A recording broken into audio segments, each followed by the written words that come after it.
जयसिंगपूर येथील श्री सिद्धेश्वर देवालय यात्रेत बेकायदेशीर पाळणे, अनधिकृत स्टॉल उभारणी, ऑफ रेकॉर्ड आर्थिक व्यवहार आणि सुरक्षेचा गंभीर अभाव उघड झाल्याचा आरोप करत यात्रा कमिटीविरुद्ध फौजदारी गुन्हा दाखल करण्याची मागणी करण्यात आली।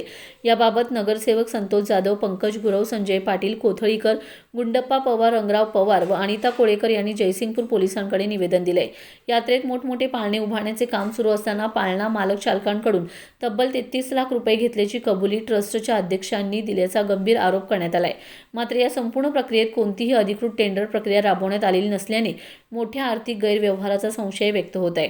प्रत्यक्षात गोळा झालेल्या रकमेचा आकडा लपवला जात असून व्यवहारात पारदर्शकतेचा पूर्ण अभाव असल्याचे निवेदनात नमूद करण्यात आले।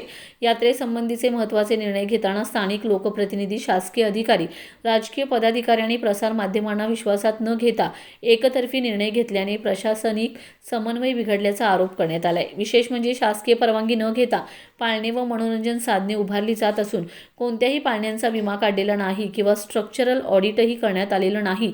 त्यामुळे नागरिकांच्या जीवितास गंभीर धोका निर्माण होण्याची शक्यता वर्तवण्यात येत आहे। यात्रेतील स्टॉल उभारणीसाठी नगरपालिकेच्या मालकीच्या जागेचा वापर केला जात असतानाही कोणतीही अधिकृत परवानगी घेण्यात आली नाही।